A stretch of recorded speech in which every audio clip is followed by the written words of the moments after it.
Hey, what's up, everyone? This is Jeremy, founder of Quickmail.io. Hey, and this is Jack, Chief Lead Generation Officer at salesbread.com. Today, Jeremy, I'm putting you on the spot and asking you a question I can't answer. How reliable are open rates today? Good question. Good question. Thank you for asking for it. You're welcome. I'm really curious, and I think this has like a mini application depending on your answer, but we'll get to at the end of the cast. But All for right. now, quick word from our sponsor. Kicking things off, today most B2B companies lack either the time and or expertise to turn those cold prospects into warm sales qualified leads. So at salesbread.com, we will bring you one qualified lead every single day, Monday through Friday, by sending ultra personalized cold emails and LinkedIn messages so that you don't have to worry about prospecting, personalization, follow-ups, list building, and everything in between. So head over to salesbread.com, check out our content, maybe even get in touch, and we'll help you with your campaigns today. We are amazing. Well, oh man, every time you do your pitch, I feel bad about doing mine. Yeah, go to quickmail.io and then get access to one of the most powerful and robust platform when it comes to cold email, a platform you can use to build your business on if you're a lead generation agency while being able to sleep at night because the system works and you won't need to remember every time you wake up what fire to put off or stuff like that. So head over to quickmail.io. True words.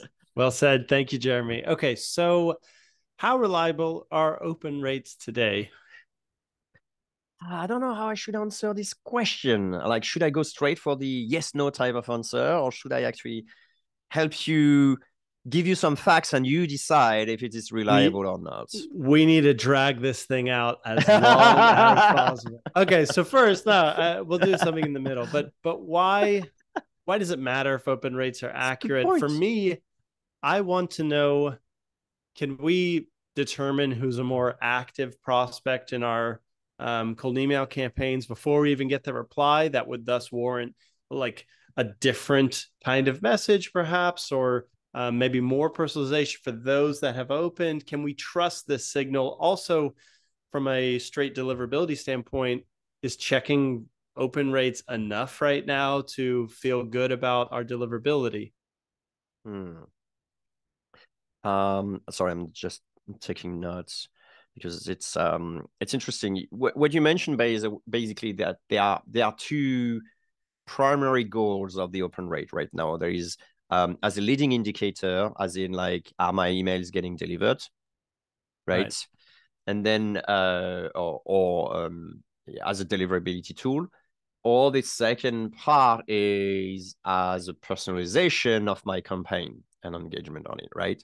Do you actually are you a big fan? Are you using it, for all your campaign or most of your campaigns? Are you actually doing some different reaction or different messages based on if people opened or not past previous emails? I'm not because I don't You're know if still I should really trust it. And also, I don't turn open tracking on every touch. So I don't mm. have the luxury of knowing in order to not have that image pixel, at least for the first touch. Yeah, this is a problem that's been always with open rate. Tracking is it's like the quantum physics stuff. If you look at it, then it actually affect the outcome of the experiments. And so this is something with the open tracking. If you add it, you're gonna have lesser deliverability. And so what do you do? Do you actually keep it on, keep it off? And since it's unreliable, should we keep it on or should we keep it off, right? So yes, it is unreliable. To what extent is really the question here, right? Now, um, I came at peace with the open rates when I actually stopped using it um, and mostly focus on deliverability because there are some better ways to assess deliverabilities than open rate nowadays, right? And so for that part, I'm fine. And since I personally don't use A/B testing based on open tracking, it becomes something that I'm less interested. And also the fact that, it has impact on your deliverability, like Yeah. all of that just means like why should I even bother, with open rates, right? It's a fair point. And just to be clear, what are we up against? Is it false positives or misses? Like what stats are skewed which direction? That's a good point. You can have both, and it depends highly on the platform that you're using, right? So in the most basic instance, you will have a problem with both. If you have a problem like you're missing it, it could be happening because the person opened the email but actually just changed the email very quickly, and so therefore the connection's been dropped, right? Like if you're in your email, and depends on the email clients your user are using. So it could be they're on their email clients and they're browsing very quickly, and so the email client will just drop the connection and actually not make the calls because that person hasn't looked long enough or just something like Is this is it the missing worth part. explaining, like really for 5-year-olds? How does it work? So the good question. Maybe we should have started like that. So open rate starts with the software sending an email, placing a little bit of an invisible pixel in the email. And so when the email client reads the email, it has to perform a HTTP request to a server or remote location in order to get that image. And of course, that server is actually is going to give stats about when that person opened, from what IP, and for how long, whatever type of things, right? And Okay, so that the makes sense. the Right. So if client you will then close that give their email, own conclusion. Well, it depends on the email client that people are using, because obviously they may behave differently, but they could be that they were about to make the connection to get the image, but it could also be that the person's been looking at it too quickly, and so the connection won't be made. But it could also be that person has image turned off, and then in this case, there will be no request being done to the server to get the image. And so therefore you won't know. And that's a miss. The other thing that could also happen, which doesn't happen with Quickmail, so that's why I didn't really think about it. But if the technology is not really good at scaling, and there is an influx of a lot of connection trying to get that image, you could simply just miss it. Like, it's like too many people trying to access the same server, and so therefore it will get like rejected. And so it won't display on the client. No one will notice it, but in fact, the server would have missed the opportunity to know someone tried to download this image. It's a scalability fair. issue, and like it happens Oh, I with understand. new softwares, basically. I understand. Okay, so that's probably not a 2022-3 issue. That's just been a fact for a while, I suppose. That's a Now, fact, yes. okay, and so you were starting to say that you keep it turned off because it's not doing you any favors for deliverability. There's other ways you could track that. Um, But in before we go term, there, yeah, that's when you actually miss something, but there is the other way around as well. You're getting the wrong as well. So there's a false positive, right? So the false positive is usually um, a lot of now email service providers such as Google, Outlook, Apple, and so on. What they'll do is when they receive the email, they will go and cache the image even before the client even opens it, which means that actually you get a message that basically, well, it's great, your server's been receiving your email, type of thing. So it doesn't always work great. Sometimes it does it when the client opens the email, and then in this case, it's easier. But it's not always the case, and it often goes through proxy. And sometimes because the proxy pinging you is not always the same as the user opening the emails, or sometimes it's the same, it becomes very, very difficult to figure out, are you legit or not? Are you really trying to get this image? And then the last thing is you also have sometimes spam filters in the middle who will also sometimes check your emails to figure out is that a spam image or not. And again, you wouldn't necessarily always, in most cases you can, but you can't always figure out like, is it a genuine human opening the email or is it not? So it becomes like super unreliable, whether it's a positive or false negative. And anyone still, using that should use it with, a grain of salt. It's, what actually, Jack, it's like those scales that actually measure your fat percentage, right? They can get how it wrong. so? Well, they can get it wrong by 10 or 20%, right? And so the number itself is not what is important. What is important is the trend. Is it going up I or is it going see. down? It's the same thing. That's how I see open rate. So if you have it turned on and then Okay. suddenly it starts to really go down, I don't think the technology has changed. Is that something else has changed with your deliverability? Fair. Okay. And so what's the margin of error that we should keep in mind? Like plus or minus 20%, plus or Good minus. question. Yeah. It depends on the I tool. mean, maybe nobody knows. Now it depends on the Any intelligence like, of the tool. Because some tools will like be dumb and will count every open as a legit open when it's not. right, right. Or like I mentioned, some tool will, miss some of the queries from the servers of the image. And so, they will drop it. So it's really not really feasible to say, but I would say you can get it between, if you're really on top of things, and I know a few ones who are, a few servers that are, you're probably around like, maybe 5-10% false positive. Oh, So it's not too bad. that's really not that bad. Yeah, no, So, no, it's okay. not So that let's bad. say But you get if a, the software is good, right? There's plenty of other software that are yeah. just not good. And I don't think you mentioned this loud enough, but it is really handy that Quickmail is taking out a lot of the bad open rate signals and giving you a lot more of a realistic look. And maybe at the end of the cast, we can see what we can actually do with this open rate.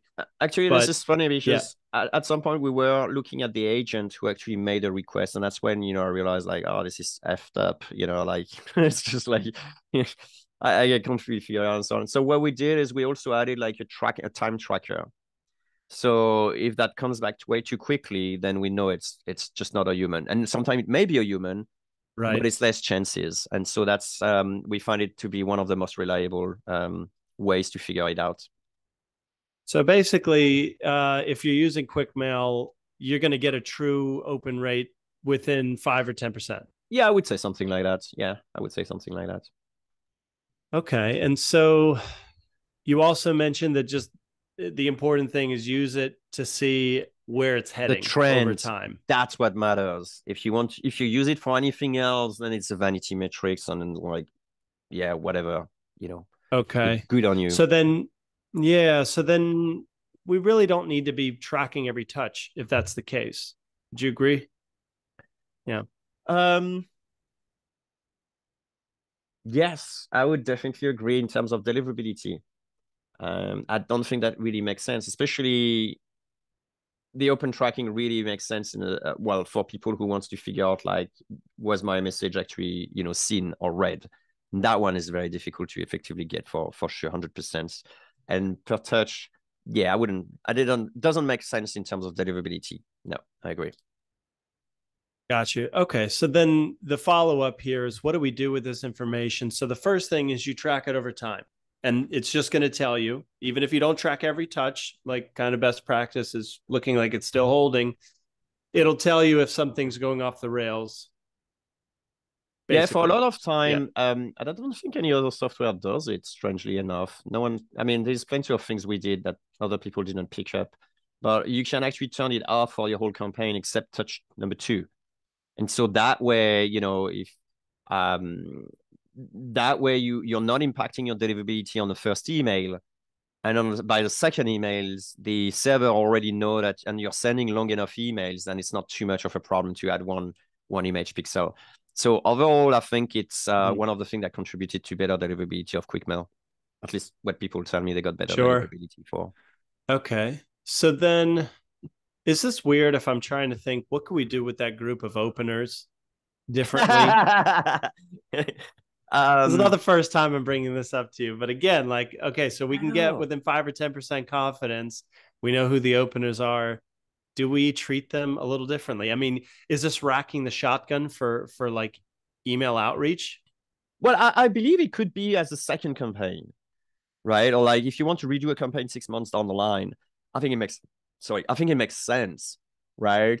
I've That never is been a so big smart. I've Right. never been a big fan of doing branches within the same campaign because I think it complicates whole lot of No, things. you're right. You're right. But imagine that. Like, imagine we took the people that opened but did not reply, and then Exactly. 4 or 5 months down the road, That's you right. just take that group. It'll be Correct. 50% of your list, but then will you get easily 80% open rates? That's right. That's Maybe. the idea. the other part where it actually makes sense is when it's coupled with cold calling, right? And I had that as well. A few agencies are actually doing that. So they need that signal to figure out like the priority list of who should I call, right? It's like, oh, okay, well, those people just open maybe a false positive, maybe a false negative, but either way, well, actually, only one of the two. But either way, I'm gonna make a call because I got a better chance of someone replying than if that wasn't the case. I think that makes sense.